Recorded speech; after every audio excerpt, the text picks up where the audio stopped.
You're watching Fox and Friends First on this Wednesday morning. I'm Rob Schmidt, and straight to a Fox News alert.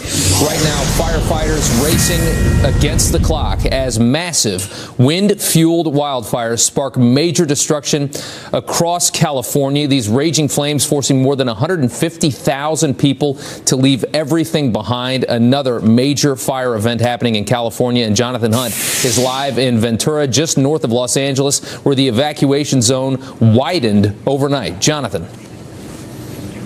Rob, good morning. It may be a nice morning in New York. It is anything but in this part of Southern California. I've been using since we arrived here yesterday the word apocalyptic to describe these scenes, and it is certainly that. I want to show you this haunting image, just the facade left of this building, and this is one of hundreds of destructions completely and utterly destroyed in the city of Ventura. This is the kind of scene that so many families just a couple of weeks before Christmas are going to have to come back, find and deal with in the next few days when they are eventually let back in here. And right now, that is anybody's guess, because these flames continue to burn out of control. 0% containment on this fire right now. It is beginning to move further west. That is good news in the sense that that is a slightly less populated area. The other good news this morning for firefighters is that the winds have come down a great deal. That will obviously help them, but they are expected to come up again later today. Those warm Santa Ana winds, which are so dangerous in the bone-dry conditions that we have here. It's not just here in Ventura as well. There is also a raging wildfire north of Los Angeles around the Silmar area. That's burned 11,000 acres and some 30 homes. A long, hard road ahead for so many heroic firefighters, Rob. Well, we have all the vegetation from a very wet winter, and then the LA Times reporting the worst Santa Ana winds in about 10 years, a devastating combination. All right, thank you so much for that, Jonathan. We appreciate it. All right, happening today, President Trump expected to make good on another campaign promise, set to announce that the United States will officially recognize Jerusalem as the capital of Israel. Griff Jenkins is live in Washington this morning. Griff, this decision is very controversial and a lot of backlash already from this, right? That's right. The move's already inflaming passions, Rob. Good morning. Let me set the stage here. Like many presidents before him, from George Bush to Barack Obama, we heard campaign promises like this. As soon as I take office, I will begin the process of moving the United States ambassador to the city of Israel, as chosen as its capital. Jerusalem will remain the capital of Israel, and it must remain undivided. We will move the American embassy to the eternal capital of the Jewish people, Jerusalem. Jerusalem is their capital as well. President Mahmoud Abbas warning in this statement, quote, such a move will have detrimental consequences on the peace process and the prospects for the internationally endorsed two-state solutions. Allies across the Muslim world also warning of serious consequences. Turkish President Erdogan threatening to break off relations with Israel. Our struggle on this matter will continue with resolve. As a matter of fact, this can go as far as breaking off our diplomatic relations with Israel. Now, U.S. Marine fast teams have been deployed across the Middle East to U.S. embassies, anticipating further reaction, Rob, as many questions are being raised now about the impact of this move. Yeah, no kidding. A very bold move by the president this morning. All right, thank you so much, Griff. And a Fox News alert, U.S. bombers flying in South Korea, the latest show of force after a powerful missile test from the north. Korean media reporting that the planes are joining the current week-long military drill, the largest joint exercise ever with South Korea. In response, China has staged its own drills, saying they are warning to the U.S. that China will uphold the balance of power. North Korea claims its latest failed missile test could threaten the entire U.S. mainland if they can get it to re-enter the atmosphere, that is. An assassination plot against a major world leader has been foiled, and the suspects are set to appear in court. British authorities arresting two men accused of planning a radical Islamic terror attack targeting the Prime Minister of England, Theresa May. They allegedly planned to set off a bomb at the security gate right outside of her office and then attack her with a knife. 9 attacks have reportedly been thwarted in the UK this year. This was a big one. Democrats have been calling for his impeachment since day one. I will fight every day until he is impeached. ImpeachDonaldTrumpNow.com. All right, now House Democrat Al Green, you just saw there, is vowing to force a vote to impeach President Trump today. The Texas congressman is among a handful of liberals who have spent months trying to get the president out of office, but the effort expected to fail as Republicans do control the House. Get her out. Nancy Pelosi's fellow Democrats turning on her, calling for her to step down after her muddled response to John Conyers' harassment allegations. I've been calling for our leader to step down and to allow a new generation of leaders to step up and lead our party forward for a long time. Well, you may recall Pelosi called Conyers an icon. Despite an avalanche of sexual misconduct allegations against him from staffers, Conyers now says he is retiring. Meanwhile, President Trump coming face-to-face with small business owners that he says will benefit from his tax reform plan. He hosted them and their families at the White House to discuss how tax reform and dropping taxes will help bring jobs back to America. We have 4 great families, middle class. I guess at a certain point you're going to be making so much money, you know, really not going to know what to do with it. The president also meeting with GOP leaders at a luncheon, urging them to pass their final version of the bill before the December 22nd deadline, trying to get it all in before Christmas. Fox News contributor Newt Gingrich confident that Republicans will get tax reform done before Christmas Day. And he would know, as Speaker of the House during the Clinton administration, the economy boomed. The Republican gamble is very straightforward. If you stimulate the economy, if you encourage small business, if you give tax cuts to the middle class, can you get so much economic growth that you begin to move America back on a track where the sheer size of the revenue stream begins to pay down the debt? We did it in the 90s. I'm the only speaker in modern history to author 4 straight balanced budgets. We know it can work because it did work. I think Paul Ryan has the same goal, and I think that President Trump has that goal.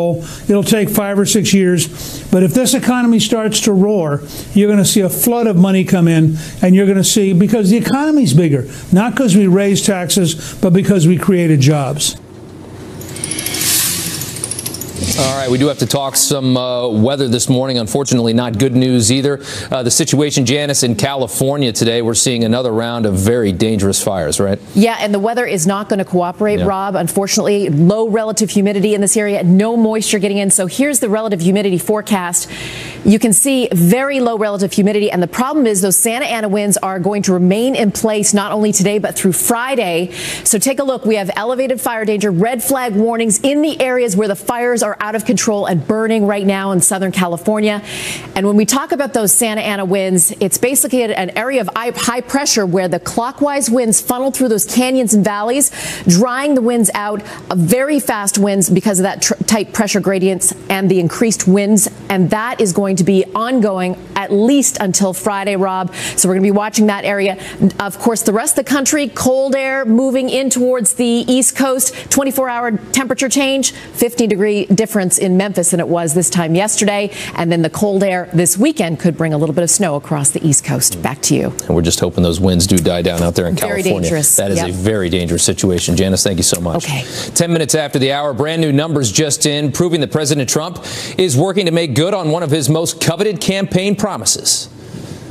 We have some bad hombres here. We're getting gang members out. We're getting drug lords out.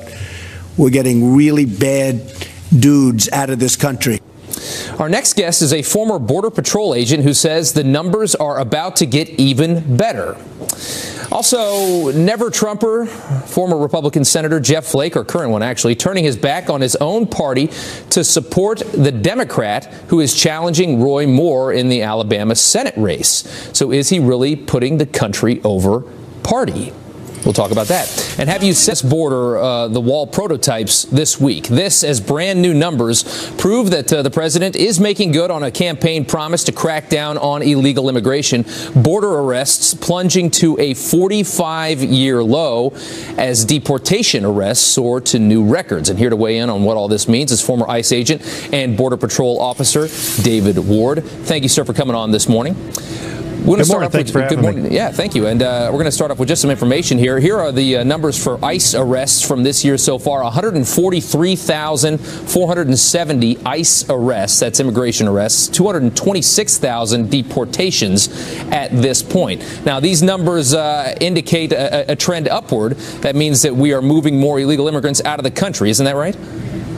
Well, yes. What we have to be cautious of is the numbers of the crossings coming across the southern border. They did drop precipitously in the beginning of the year when President Trump took office. However, right around June, the numbers are starting to creep up, and more apprehensions are being made by the Border Patrol.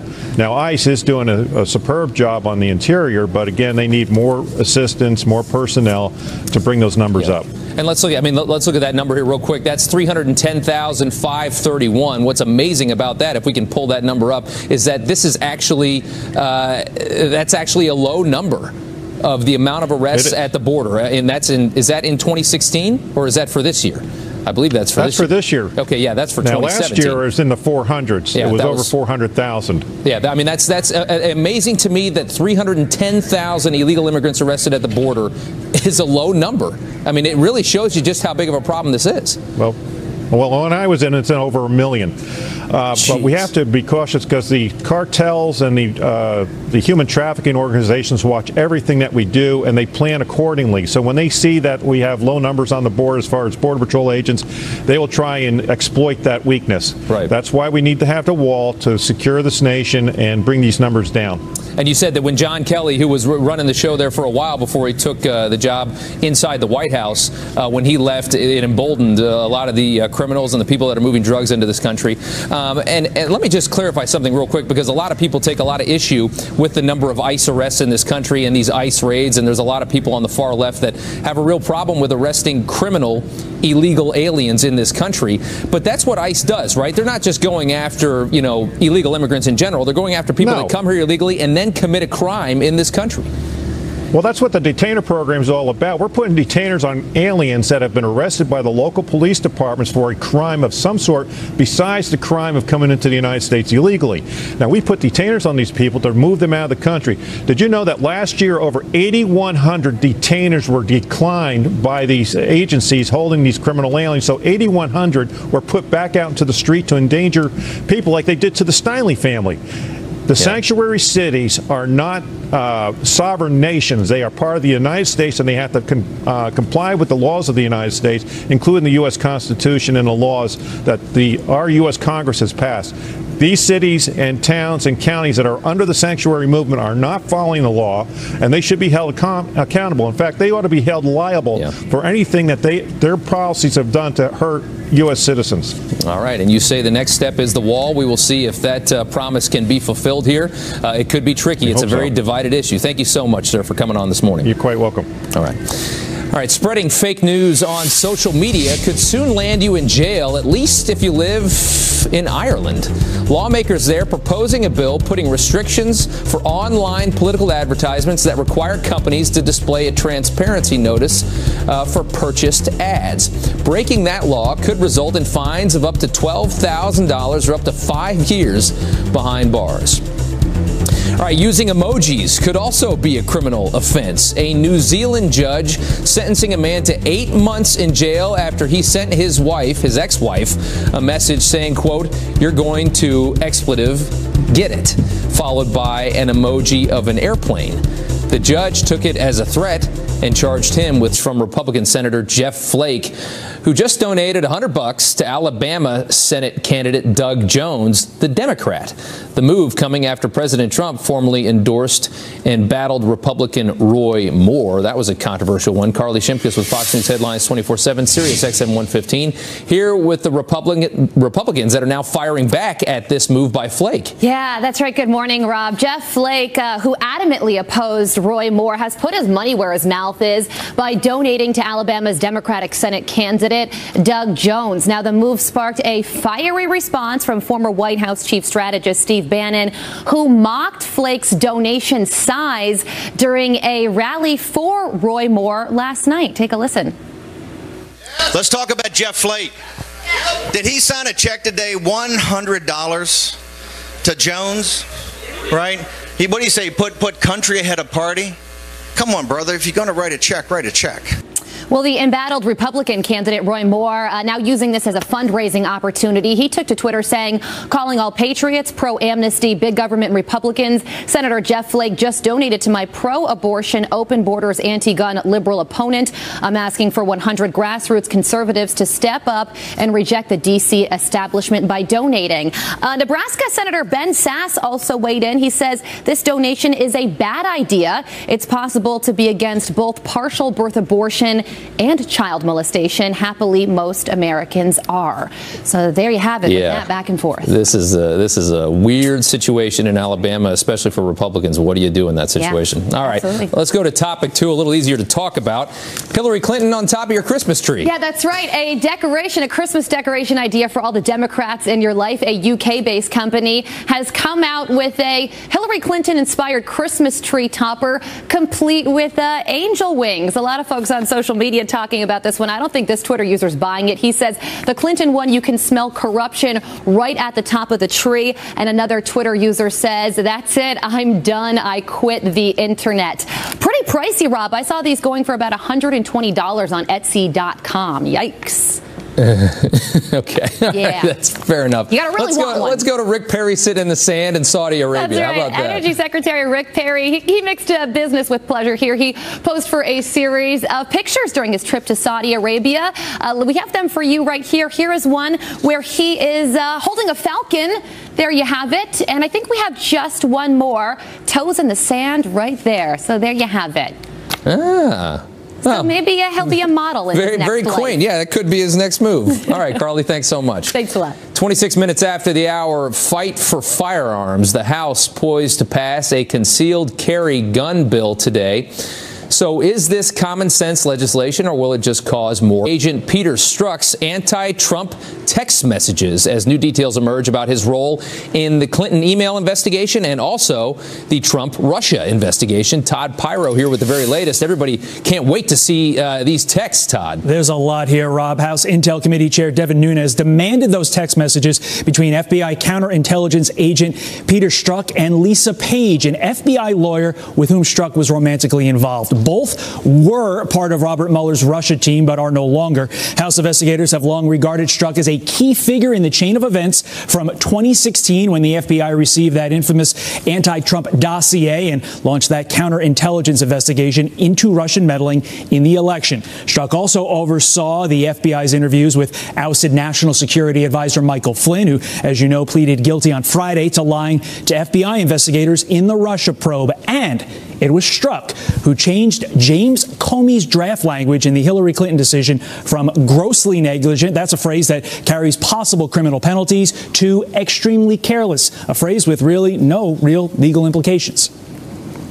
Peter Strzok's at the intersection of all of these players in all of these investigations. And it was so bad that Mueller fired him months ago, but has not cooperated with the House Intelligence Committee. They were not providing the documents. They were not going to make them, except for now that it's in the media, we're not going to make them available. Devin Nunes, Trey Gowdy been trying to get at this for a long, long time. And Nunes has been assured those text messages will be turned over in the coming days. Rob? It is very interesting, and changing that language, I think, is going to end up being a really big deal. But what about this other agent that they had? This guy was in the Russia investigation into Trump, and he had sent an email to, I guess, Sally Yates back when she was running the show, applauding her for not enforcing the travel ban. That's another very anti-Trump style message within the FBI. I mean, look, as Americans, we are entitled to have our own opinions on things. Sure. But when you are working with the FBI on an investigation or investigations that are as closely watched as everything is right now, you may have these views, but don't put them in your DOJ email that can then be discovered in a litigation or a litigious situation like this. That's exactly what we have here in two different situations, and it really does raise questions about the underlings under Bob Mueller. Yeah, it's a lot of politicization in that area right now, and Bob Mueller, it appears, is trying to do the right thing by getting rid of Strzok. So, all right, thank you so much, Todd. We appreciate that. Counselor. All right. Another dangerous close call at one of America's busiest airports. A packed passenger plane, I should say, nearly landing on the same runway where another jet was about to take off at JFK in New York City. A Volaris flight from Mexico was told to land on runway 13 left, but had lined up on 13 right instead. Air traffic control guiding the plane around the airport before anything happened. It could have been a real serious situation. This latest incident happening just 1 week after two planes clipped wings on the tarmac at JFK. One of those planes had to be towed back to the gate because of the damage. All right, incidents like these are on the rise on passenger planes. What are you doing? Come on, lady, let's go. What are you doing? You see it there. Airlines saying air rage is at an all-time high due to more drunk and violent travelers. According to newly released numbers, last year, airlines saw a 50% increase of people needing to be forcibly confined on a plane. That increase resulting in 169 passengers being removed from flights. Not a happy place to be on a jet these days. All right, the House poised to pass a bill today easing the burden on concealed carry owners crossing into states they don't have a permit in. So is this a good idea? Here now to debate this is NRA commentator Antonia Okafor and Democratic strategist Mustafa Tamiz. Thank you guys so much for coming on this morning. Mustafa, I'm going to start with you. There's a gun problem in this country. I don't think anybody denies that. But we have people here that are at least vetted to some extent by one of the states in this country that are legal gun owners in at least one state, taking guns into another state. Is that really the biggest problem that we have right now with guns? Is this really that big of an issue? Well, that's the thing. Like, if we're trying to solve a problem that just makes no sense.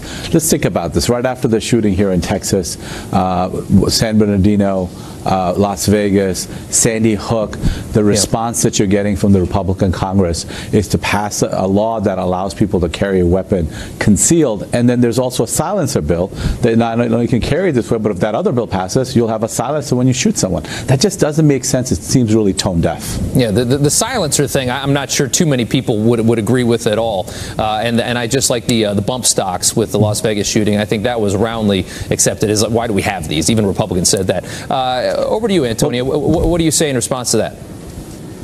Well, I'd say first, it's not the silencer bill. It's the Hearing Protection Act, which they're not silencers, they're suppressors. So it just makes it easier for someone with a firearm to be able to go to the range and not have to worry about losing their hearing in a few years. So that's what, for one, that. But then also, the fact of the matter is that we're focusing on concealed carry owners. And those are law-abiding citizens just like me, just like average Americans who have this protection and this right that's protected by the Second Amendment in order to protect themselves, whether they are from Texas, like I'm from, or if they want to travel to Massachusetts, where I am currently right now.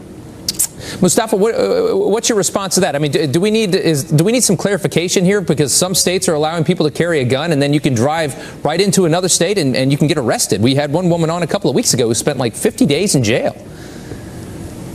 Well, either we can, from the conservative viewpoint, talk about state rights, or we can talk about, states have no rights, and now we've got to have federal regulation that overrides different states. That's really not the direction we want to head in. This just doesn't make a lot of sense. The Republican members in the House are tone deaf as to what's going on in our country. We're seeing mass shootings, an epidemic of it around the nation, rather than trying to find ways to get people that have mental health illness, off of the creating registries that allow people to, not be able to purchase a gun that have mental health issues. Instead, we're going in a direction of getting more people to carry more guns. The Republican Party is becoming the party of Donald Trump, Roy Moore, and guns. And that's just not where this country is headed. Okay. Antonia, over to you. I mean, we're obviously not talking about, these serious weapons that have done a lot of the damage in this country, the AK-47s and such like that. We're talking about handguns here. Do you think this is overblown? Do you think this is a real problem? Correct. Handguns is what we're talking about. So the National Reciprocity Act, first of all, this misinformation that's being spread by Bloomberg-funded groups like Moms Demand Action and Every Town is false. Is the fact of the matter is that it's not. We just can't believe that. Let me finish. It's not going to gut state laws. You're going to keep every law. You have a law saying that you can have this certain type of requirement in order to get your license to carry in Texas. It's not going to override the law, say, in Massachusetts. What's going to do is that, for example, I'm from Texas and I have a license to carry. I can now, when I travel to a place like Massachusetts or California, with this act, enable me to be able to protect myself just like I can in Texas. Right now in Texas, I can have reciprocity in 35 other states. And it's just important that wherever I happen to be, wherever law-abiding, responsible gun owners happen to be, that they're able to protect themselves, especially women like me. All right. Well, guys, thank you so much for coming on this morning. This is a very tricky subject that nobody seems to know the answer to, especially politicians in this country. Thank you so much for coming on this morning. 38 minutes after the hour, getting justice for Kate Steinle. Brand new charges just filed against the illegal immigrant, acquitted of her killing. In cities and states and businesses and universities and nonprofits have emerged as the new face of American leadership on climate change. Former President Obama taking a shot at President Trump in a room full of his climate change critics. The brand new attack coming up. And a selfie ban of Kate Steinle in San Francisco is now facing new federal charges. Kelly Wright joins us live now with the new indictment just handed down by the Justice Department. Kelly. Rob, good morning to you. Following the acquittal of Jose Garcia Zarate and the killing of Kate Steinle, criticism of the verdict erupted, President Trump even speaking out against it, and Attorney General Jeff Sessions vowing to get the Justice Department involved. So on Tuesday, just days after Zarate was acquitted of murder and manslaughter charges in the sanctuary city of San Francisco, a federal grand jury indicted Zarate on 2 new charges. Attorney General Sessions last week blamed San Francisco's sanctuary city status for Steinle's death, saying the city allowed a man who had been deported 5 times back on the streets. Brian Stretch, U.S. Attorney of Northern California, San Francisco, clarified the charges in a statement. A federal grand jury indicted Jose Inez Garcia Zarate today for being a felon in possession of a firearm and ammunition and for being an illegally present alien in possession of a firearm and ammunition.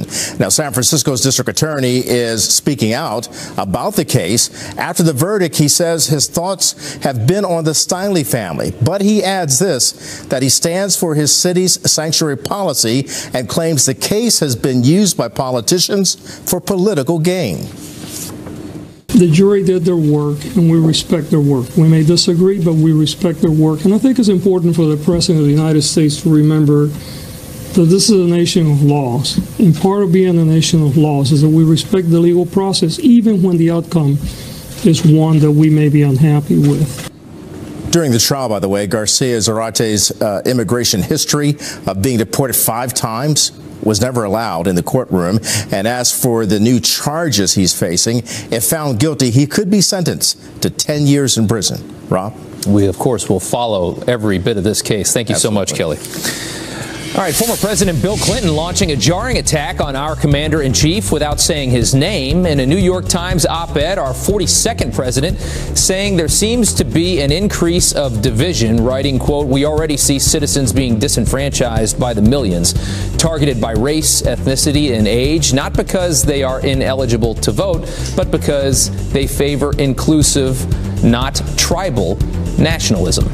Clinton's underlying message appearing to take aim at President Trump's Twitter use and his latest travel ban impacting a number of Muslim-majority nations as well as North Korea. Barack Obama, former President Obama, couldn't let Clinton have all the fun, though. Our 44th president taking his share of shots at our current president. Obama praising mayors at a summit in Chicago, calling them the new face of American leadership on climate change. Cities and states and businesses and universities and nonprofits have emerged as the new face of American leadership on climate change. No longer the president, he insinuates. Obama's comments centering around President Trump withdrawing the U.S. from the Paris Climate Accord. All right, should welfare recipients have to be drug tested in order to get food stamps? Wisconsin